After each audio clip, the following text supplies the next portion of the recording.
Hi, everyone. Welcome, and thanks for joining us. Take two. I'm Martha Long, principal flute of the Oregon Symphony and flutist with 45th Parallel here in Portland. And it is my pleasure to introduce to you my friend and colleague, Tim Hagen, whichever side he's on. Tim and I met at the Colburn School in Los Angeles when we were both students studying with Jim Walker, and it has been really fun to get to play with him again. Since leaving school, he has performed with a lot of really well-known ensembles, including the Dallas Wind Symphony and the Minnesota Orchestra. He has taught at the collegiate level all over the country, including UT Austin and UW-Madison and Oklahoma State. And he is an award-winning composer as well. You can check out some of his compositions for flute at timothyhagen.com. I particularly recommend Blowout, one of my personal favorites. So tonight we're going to play for you a program of three relatively short flute duets. The first one is by Wilhelm Friedemann Bach, the Duet in D major. Wilhelm was the oldest son of Johann Sebastian Bach, the famous German Baroque composer. So of course he studied organ and counterpoint and composition and all of that with his father. This particular duet is from a set of 6 that he wrote for 2 flutes. And Quantz, the flute player and scholar, to paraphrase, said that these duets were the most perfect examples of counterpoint he had ever seen because you can't add a single note without breaking some rule of counterpoint. So I think that's great. This particular piece, the Duet in D major, has 4 movements. So we will start off with an opening allegro that has a lot of imitation between the 2 voices. Then the second movement is a slower cantabile, marked cantabile, and it's a canon mostly between the 2 flutes. The third movement is a really serious fugue, and then the fourth movement is a lighthearted gigue.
is some Wilhelm Friedemann Bach for you. So, next we're going to change things up quite a lot. We're going to move to a set of duets by the American composer Robert Muczynski, who not only was a composer but was a really incredible pianist.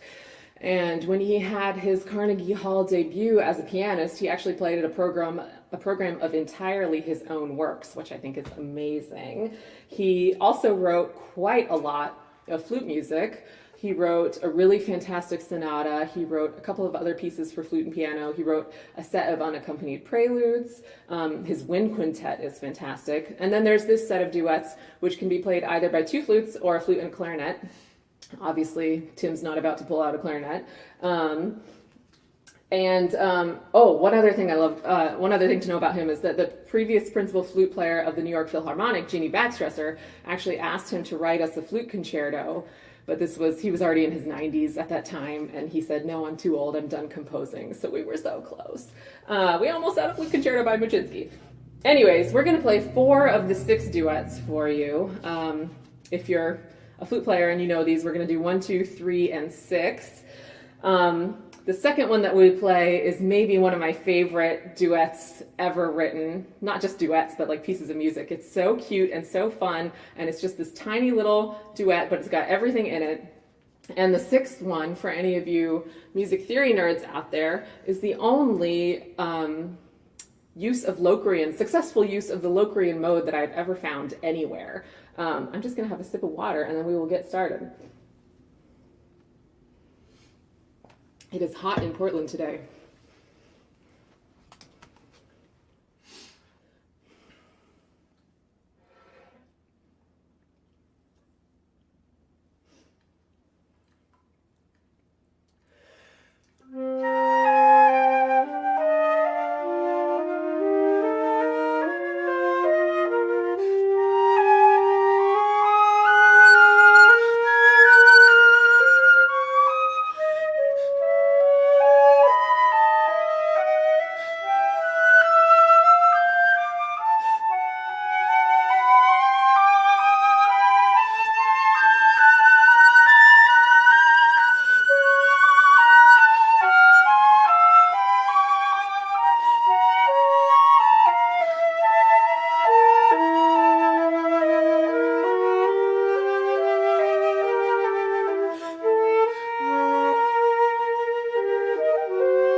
Great. Okay. Having fun, Tim? So now we come to our last piece on the program by the Danish composer Friedrich Kulau, who wrote so much flute music. He was a flute player. He was a contemporary of Beethoven, and he wrote tons of flute concertos, duets, quartets, whatever, you name it, trios. Everything that he writes is really fun, but also really showy. I remember when I was at Colburn with Tim, actually, I took a set of duets by Kulau into my lesson with my teacher there, Jim, and he said, this is such a Jim moment, he said to me, well, normally I don't play these without a six-pack of beer at my feet, but for you, I will make an exception. And I said, thank you. So we sight-read duets for my entire lesson, which was such an incredible lesson because Jim, for those of you who know Jim Walker, spent a lot of his career in the studios in Hollywood, and he could sight-read anything, and it was quite a challenge to keep up with him. This is this grand duo in D major is the longest work on our program tonight. It's in 4 movements. The first is a really chipper, delightful allegro scherzando. The second movement is a very lyrical singing adagio. The third movement is a true canon. Tim is pretty much always 2 beats behind me, and that's on purpose, and it creates a really cool effect. And then the last movement is rondo alla polacca, or a polonaise in rondo. And since it is hot in Portland, give me just a second here.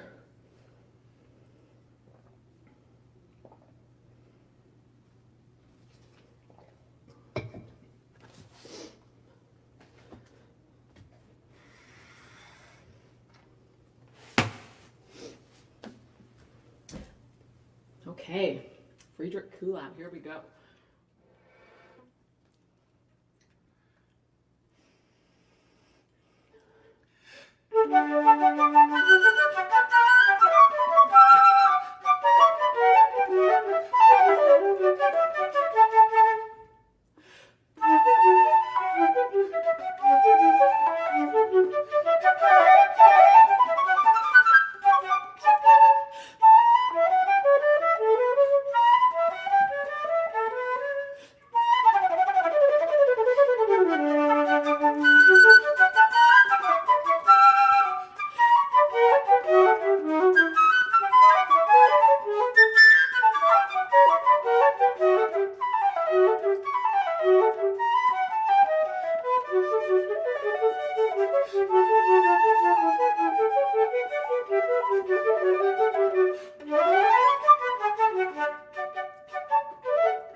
thank you all so much for joining us tonight. Huge thank you to 45th Parallel webmaster Danny Rosenberg, who was producing this concert. He's the brains behind this whole thing, and he had to listen to all of our rehearsals. So thank you so much, Danny, for being such a great sport and such a great guy. Thank you, Tim, for agreeing to do this program with me. It was very tiring and very fun.